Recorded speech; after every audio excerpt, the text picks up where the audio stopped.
la participación de Jorge Zabaleta, que nos va a hablar sobre el método libre del Maya para la solución de problemas de control. Gracias, Jorge. Bueno, gracias por la oportunidad a los organizadores de presentar este trabajo. Esta es una continuación de un trabajo que se presentó previamente en este congreso. Bueno, el trabajo previo, ¿no? Este trabajo está hecho en colaboración con el doctor Pedro González. Bueno, es parte del trabajo de tesis de doctorado. La solución de problemas de optimización que involucran ecuaciones diferenciales parciales han sido escasamente tratados mediante técnicas de función de base radial. Estas técnicas son conocidas por tener convergencia espectral o exponencial y son flexibles para tratar con fronteras complicadas en varias dimensiones. Esto porque pues, no es necesario generar una malla en el dominio y no tener algunos problemas como los que tiene Young, ¿no? Dentro del contexto de esta teoría de las funciones de base radial se trabaja con, bueno, primero salió el trabajo de Pearson, que aborda la solución de este tipo de problemas mediante lo que se conoce como métodos de colocación globales y para problemas que tienen restricciones de tipo Poisson. Nosotros en el trabajo previo que habíamos presentado aquí construimos y analizamos dos métodos locales de funciones de base radial. Bueno, sirve para resolver también problemas de tipo Poisson, pero también problemas que tengan restricciones de tipo convección-difusión. Específicamente presentamos lambda-q, que es una combinación de un método local asimétrico inspirado en lo que se conoce como interpolación local de Hermite y un método de cuadratura diferencial y un método que se llama, bueno, lambda. Bueno, estos trabajos están aquí, ¿no? En esta plática lo que queremos analizar ahora es el uso de lo que se conoce como splines poliarmónicos, es otra base de tipo radial. Además, adicionándole la parte de polinomios de diferentes grados y utilizando en los métodos locales que son una generalización de diferencias finitas que se llaman diferencias finitas radiales o cuadratura diferencial para resolver diferentes problemas sintéticos de control distribuido. Lo que queremos explorar es la eficiencia de estos métodos y compararlos con nuestros resultados obtenidos previamente mediante colocación global y el método lambda-q. Bueno, una cosa que es muy conocida en la parte de las funciones de base radial es que la convergencia exponencial implica un crecimiento en el número de condición de la matriz de Gram asociado a estos métodos. Esto es como una limitante, digamos. Anteriormente lo intentamos resolver utilizando precisión extendida, pero queremos analizar ahora qué pasa con este fenómeno cuando utilizamos este tipo de función de base radial. Entonces, más o menos para introducir un poco los que no conocen las funciones de base radial, lo primero que se utilizó fueron en el problema de interpolación. Nosotros, si suponemos que tenemos datos topográficos, al tomar una muestra, nosotros queremos de alguna manera construir una función que me recupere, digamos, la forma en general, pero que siempre respete pasar por los puntos que yo tenía en mi muestra, ¿no?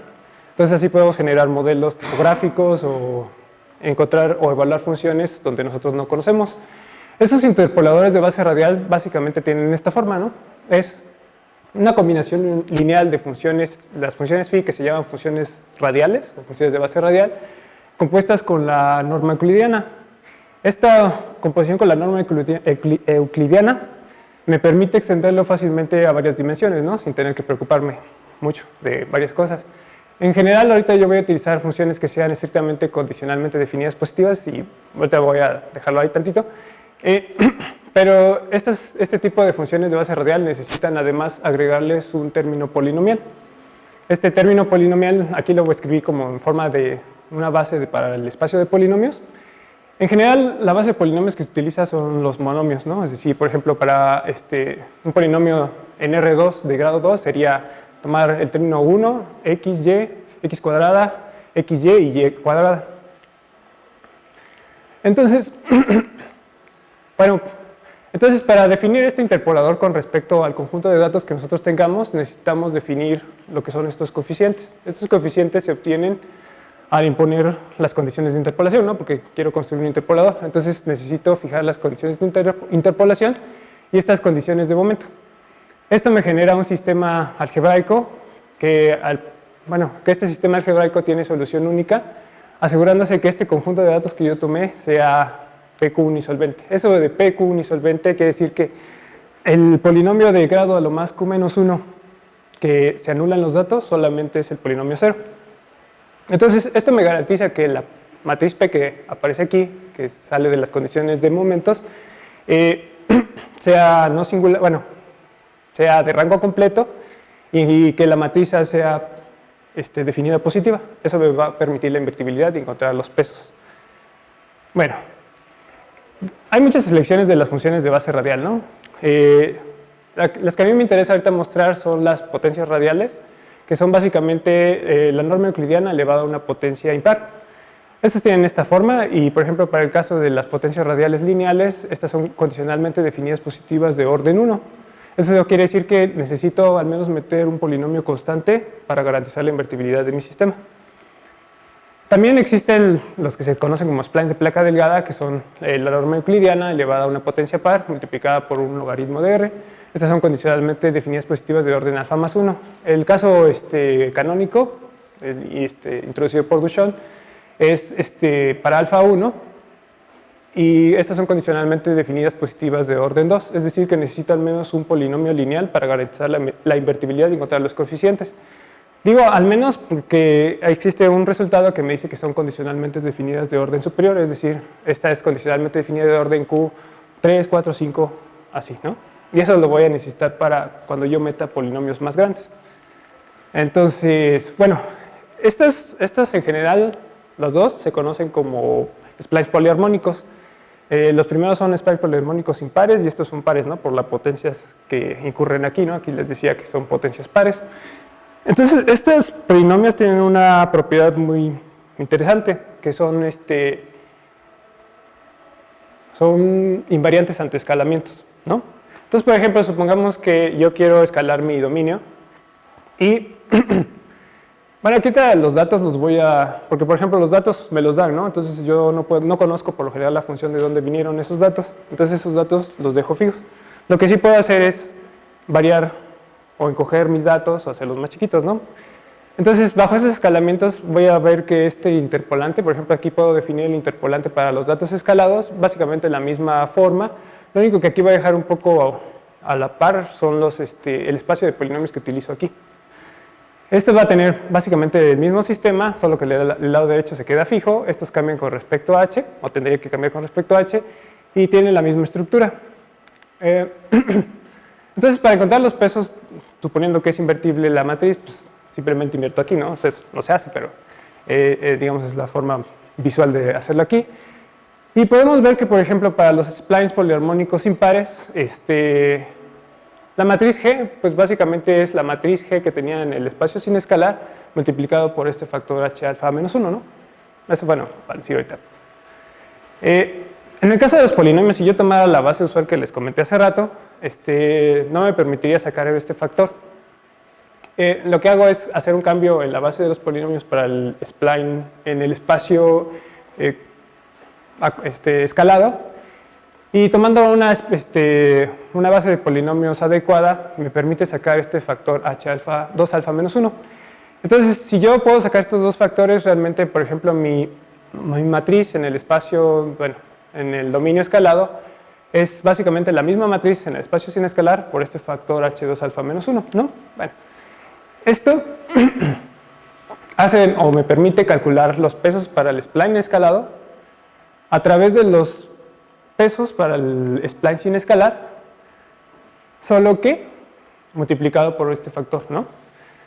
Bueno, esto tiene un poco de...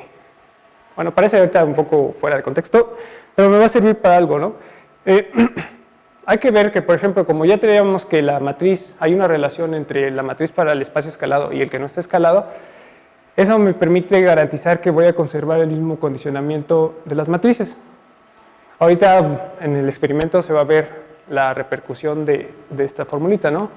Porque, por ejemplo, cuando yo voy incrementando la convergencia en los métodos de funciones de base radial, necesito hacer que las distancias sean muy chiquitas, y eso hace que el condicionamiento de la matriz explote. Entonces, cuando los condicionamientos explotan, ya no voy a poder calcular yo mis pesos con la precisión que estoy manejando en la máquina.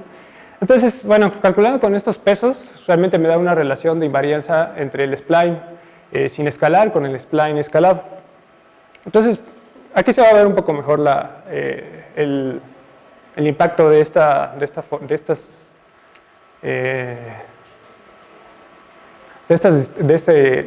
resultado de invarianza, ¿no? Entonces, por ejemplo, voy a tomar esta función Y lo que voy a hacer es evaluar para diferentes radios, ¿no? O sea, hacerlo muy chiquito, ¿no? O sea, pues radio 1, voy encogiendo mi radio hasta que se vuelva casi, bueno, se puede hacer casi cero, pero no del todo, ¿no? Entonces lo que quiero hacer es utilizar los splines, en este caso los splines poliarmónicos impares, resolver el problema de interpolación en este conjunto de datos. Estos son mis nodos, mi conjunto X, que estén más o menos espaciados, y lo que voy a hacer es evaluar el interpolante y ver qué pasa en el error más o menos en el centro. Bueno, aquí serían como los resultados. Lo que voy a graficar es el grado del polinomio contra el grado de la función de base radial. Digamos que si lo graficara así, me saldría una superficie cuando mido en el eje Z el error. Entonces lo que estoy haciendo es proyectarlo y sacar las curvas de nivel, ¿no? Entonces aquí con respecto al grado del polinomio, menos 1 significa que no tiene parte polinomial, 0, 2, 4 es un polinomio de grado constante, grado cuadrado, de grado 4, ¿no? Entonces, por ejemplo, si agarrara una potencia radial lineal con un polinomio de grado 4, tendría, por ejemplo, para este caso, un error de alrededor de 10 a la menos 6 en el problema de interpolación. Aquí se puede ver, ¿no?, que por ejemplo voy mejorando mis errores conforme voy haciendo más chiquito el radio. Esto es porque dentro de los métodos de base radial incurre en la convergencia influye un parámetro que se llama la distancia de llenado. La distancia de llenado es básicamente como en el problema de María Luisa, que es como el tamaño de la malla, ¿no? En este caso, como no se puede medir porque estamos con datos aleatorios, lo que se hace, la distancia de llenado es el radio de la bola más grande que pueda yo meter que no contenga datos. Más o menos me da un análogo al h del tamaño de paso espacial en los métodos con malla. Entonces, si esa va tendiendo a 0, la convergencia es mucho más rápida. Por eso para R01 aquí tengo errores del orden de 10 a la menos 12. Pero como decía antes, el problema es que si converjo bastante rápido o converjo muy rápido, entonces mis condicionamientos van a empezar a crecer. Este es lo mismo, ¿no? El grado del polinomio contra el grado de la función de base radial. Pero por ejemplo aquí tengo una convergencia muy buena, por eso tengo errores de 10 a la menos 12, pero ya tengo condicionamientos de 10 a la 24, ¿no? Un condicionamiento de 10 a la 24, pues me van a decir, pues esto quién sabe si salió bien, ¿no? Pero por alguna razón aguantó. El problema es cómo escogemos la base de los polinomios, ¿no? Si yo escogiera la base de polinomios como la tenía anteriormente, puedo obtener los mismos resultados conservando el mismo condicionamiento. El problema no es en sí la función de base radial, sino el método cómo se calcula. Y eso es el problema que está influyendo ahorita en los condicionamientos, ¿no? Entonces, bueno, aquí también otra cosa que hay que notar es que, por ejemplo, aunque yo aumentara la suavidad de mi función de base radial, entonces no voy a tener una mejora en la convergencia del error, ¿no? Lo que me está dando ahorita una mejora en la convergencia del error es el grado del polinomio, ¿no? Entonces yo puedo meter polinomios de grado, digamos, más grande hasta cierto límite que me mejore mi convergencia. Este es el problema por lo cual no se utilizaba mucho los poliarmónicos, ¿no? Porque realmente solo necesito, por ejemplo, para los lineales un polinomio constante. En este caso, pues tengo errores 10 a la menos 3. Entonces, había como un estancamiento en la convergencia de la solución. Bueno, ahora voy a utilizar esto para resolver el problema que realmente... pues lo que estoy haciendo es, en lugar de calcularlo directamente con la forma normal, es a través de los pesos o la relación del factor. Aquí. Bueno, sí. Que realmente, por ejemplo, no importa cuánto encoja yo los datos, voy a tener el mismo condicionamiento, ¿no? Es decir, el condicionamiento no cambia. El condicionamiento no cambia, ¿no? Aunque la H se vaya muy chiquito, ¿no? Entonces yo puedo hacer muy chiquito mis datos, tener una buena convergencia, pero no estar comprometiendo mi resultado de los errores, que es uno de las, digamos, limitantes más importantes dentro de los métodos de funciones de base radial. Entonces, el problema que realmente quiero resolver con esto, esa es como la motivación de por qué utilizar los poliarmónicos ahora con polinomios, es resolver este problema, ¿no? Minimizar este funcional, donde Y es, sujeto a que cumpla una condición de valor un problema de valor a la frontera, donde Y se conoce como el estado, U es el control, Y gorrito es el estado objetivo, beta se conoce como constante de penalización, E puede ser un operador diferencial lineal, eso sí tiene que ser, y B un operador de frontera, que puede ser Dirichlet, Neumann o Robin, ¿no? Por ejemplo, si tuviéramos un problema de Poisson, Y se podría ver como la distribución de temperaturas dentro del cuerpo, bueno, dentro de mi dominio omega. U sería la fuente de calor, ¿no? Entonces, yo puedo modificar la fuente de calor para llevar mi distribución de temperaturas a una distribución que yo quiera, ¿no? Por ejemplo, en este caso puede ser, mi fuente de calor puede ser ondas electromagnéticas para calentar un cuerpo dentro, ¿no? Y aquí, pues, las condiciones de frontera, lo que me están diciendo cómo se comporta este problema, ¿no? Bueno, para resolver este problema hay dos enfoques.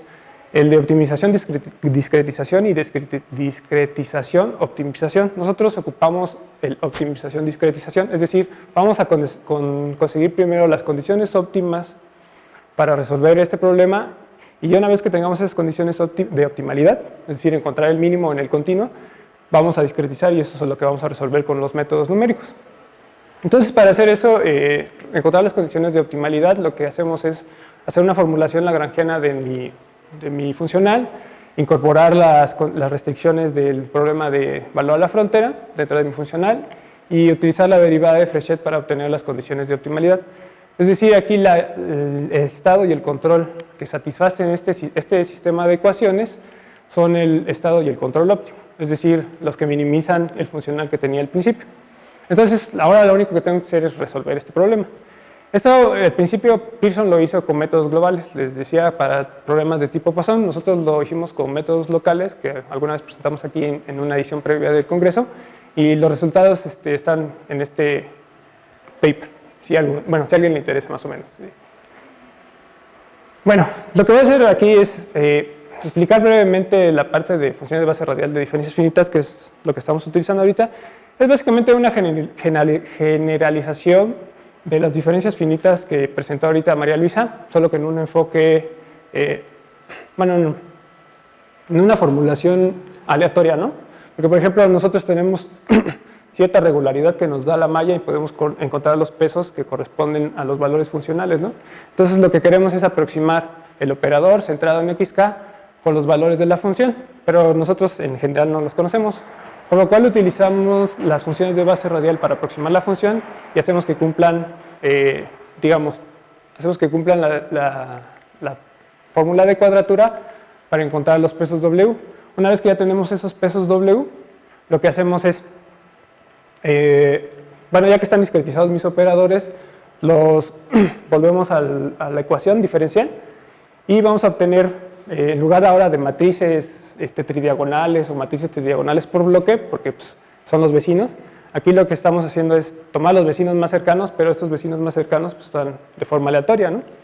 Entonces, en lugar de tener una matriz tridiagonal por bloque o tridiagonal, lo que vamos a obtener es una matriz sparse, porque no todos van a incidir en cómo calcular los pesos. Bueno, ese es como el esquema general. Bueno, el primer problema que les quiero mostrar, donde probamos este nuevo método, es un problema de tipo Poisson. Nosotros elegimos este problema porque tiene solución analítica. Bueno, estos son los resultados previos. Lo único que teníamos aquí es, lambda Q es nuestro método local, AC es el método global que nosotros estábamos comparando. Obviamente no esperábamos ganarle al global, porque pues, no tenemos toda la información del dominio, pero estábamos obteniendo pues, errores más o menos del mismo orden, con condicionamientos básicamente del mismo. Aquí estábamos utilizando precisión cuádruple. Lo que sí estábamos obteniendo una mejora sustancial es en el tiempo de cómputo, ¿no? O sea, aquí 9 segundos contra 2 minutos, ¿no? Y si íbamos creciendo nuestro problema, o sea, la diferencia abismal. Ahorita no voy a comparar tanto los tiempos, pero ahí todo es cuádruple. Aquí es, es un problema chiquito, 622 nodos, es precisión cuádruple.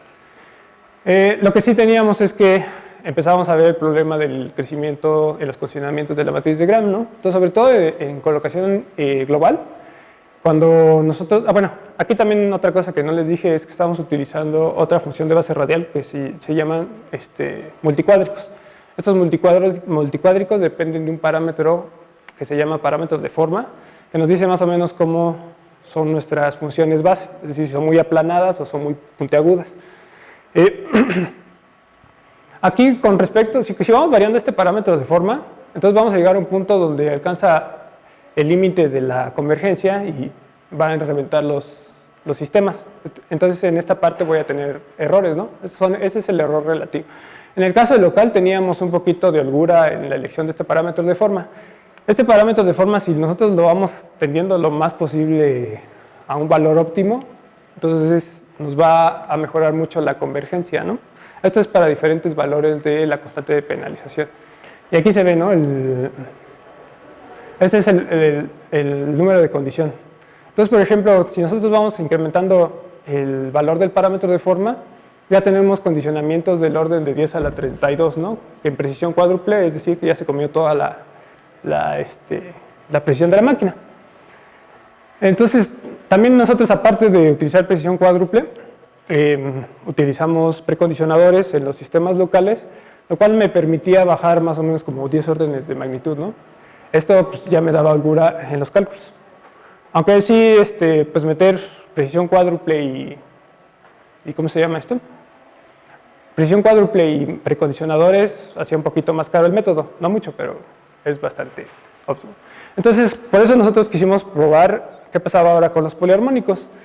En este caso estoy mostrando resultados para precisión doble. Aquí estaba tomando R7 con un polinomio de grado 7 y estoy teniendo errores, por ejemplo, para beta 10 a la menos 6, del orden de 10 a la menos 9, ganándole a mis dos métodos anteriores, ¿no? El lambda-q y el colocación asimétrica. Pero lo importante es ver que el condicionamiento está en un rango aceptable para precisión doble, ¿no? 10 a la 12. Aquí más o menos está comparable y nuestro método local sí se alocaba un poquito, pero se podía compensar con los precondicionadores. Pero lo más importante es que obteníamos los mismos resultados que estábamos obteniendo con precisión extendida, ¿no? O sea, sin hacer como mucho, digamos, estábamos alcanzando los mismos resultados con precisión extendida. Pero realmente la comparación no es del todo como justa, ¿no? Porque realmente estoy utilizando otra base y además, estoy utilizando polinomios para mejorar la convergencia. Entonces, si yo, por ejemplo, utilizara multicuádricos con polinomios de grado alto, también puedo mejorar la convergencia de los métodos. Cada línea es para un polinomio de grado diferente. Entonces, yo puedo mejorar la convergencia de mis otros métodos, ¿no? Pero realmente también llega a un punto en que esto es inviable, ¿no? Por ejemplo, en este caso, para colocación asimétrica global, meter un polinomio de grado muy alto empieza a ser el método inestable. Si nosotros utilizamos los poliarmónicos, más o menos, no importa el grado, la suavidad que utilice para las funciones poliarmónicas, pero voy mejorando la convergencia y digamos que puedo agarrar cualquier suavidad de los poliarmónicos, voy a tener más o menos un error del mismo nivel, ¿no? Que era lo que estaba más o menos presentando en las partes de interpolación. Digamos como que esa parte se conserva, ¿no? Con respecto a los condicionamientos, aquí utilicé la base estándar, no me metí todavía un poco en la parte de cómo calcular los pesos con los factores, pero aquí, por ejemplo, se puede ver cómo explotan rápidamente si ocupamos polinomios de grado muy alto con colocación asimétrica, y aquí con los poliarmónicos, ¿no? Pero aquí, a pesar de que este condicionamiento es alto, como en el caso que les presenté en interpolación, realmente no está afectando mucho en el cálculo de los errores, ¿no? Entonces, aquí debe haber como un problema en cómo se calcula, ¿no? Entonces, aquí estamos teniendo algo positivo, ¿no? Vamos a conservar un condicionamiento muy bajo que nos permite obtener soluciones con una alta precisión. Bueno, también va a pasar lo mismo si lo utilizamos con la parte de diferencias finitas radiales. Diferencias finitas radiales podemos meter también cualquier base, en este caso es para multicuádricos y para poliarmónicos, ¿no? Y vamos a obtener básicamente los mismos resultados en el esquema local. Bueno, ya, y después esto lo queríamos probar con nuestros problemas de tipo convección-difusión. Este es un problema de una capa límite que está muy pronunciado en la frontera. Aquí obtuvimos básicamente, como no tenemos la solución analítica, comparamos con la distancia al estado objetivo y la norma del control. Tenemos condicionamientos similares, ahorita no están tan optimizados, el mismo valor para la distancia al estado objetivo. Lo que sí varía un poco es la norma del control, ¿no? En este caso, lambda-q sigue conservando una norma chiquita del control. Esto es importante, ¿no? Porque, por ejemplo, el control debe ser, digamos, como de un valor aceptable, ¿no? Porque, por ejemplo, si en mi problema que les platicaba, ¿no? La fuente de calor necesito el calor del sol, pues no va a ser implementable, ¿no? Entonces necesito algo que sea algo realista, ¿no? Entonces, bueno, esta es una solución. Esta nada más la calculé para lambda-q porque ahorita no tengo para calcular bueno, no he homologado mis implementaciones. Bueno, se ve aquí la capa límite, ¿no? Es un problema bastante, todo se lo aplasta a 0 en el interior y cerca de la capa es 1. Y el control es grande. Y bueno, este es otro problema donde básicamente obtuvimos los mismos resultados. Lo importante de notar es que las soluciones para los esquemas locales están siendo más regulares que para el global. Y bueno, de hecho los tiempos de cómputo son súper más rápidos, ¿no? Bueno, ya, concluimos. La utilización de estos splines pues, parece una buena opción para mejorar el problema del condicionamiento y mejorar la precisión de los métodos. Además van a evitar un poco el costo extra de utilizar precisión extendida, ¿no? Porque siempre es más costoso. Digamos que utilizando los poliarmónicos tampoco me tengo que preocupar mucho del parámetro de forma que incurrían en los métodos que utilicé anteriormente. Pero aún falta como explorar y analizar bien estos métodos, ¿no? Qué tanto es su alcance y ver las propiedades teóricas de estos. La ventaja importante es que estos métodos, a pesar de que, bueno, en este caso no los paralelicé, son altamente paralelizables, ¿no? Entonces me permitiría abordar problemas a grandes escalas. Y bueno, gracias.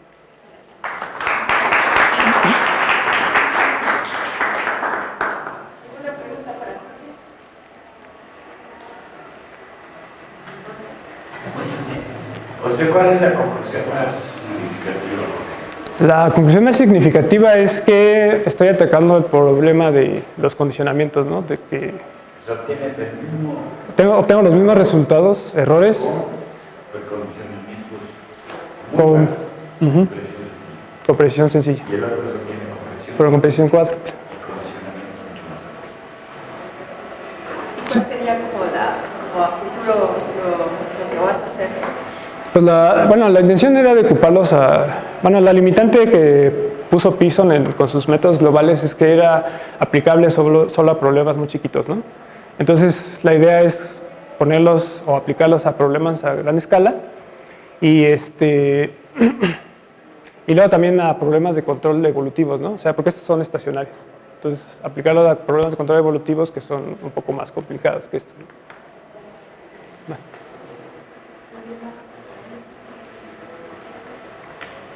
Bueno, pues muchas gracias, Jorge.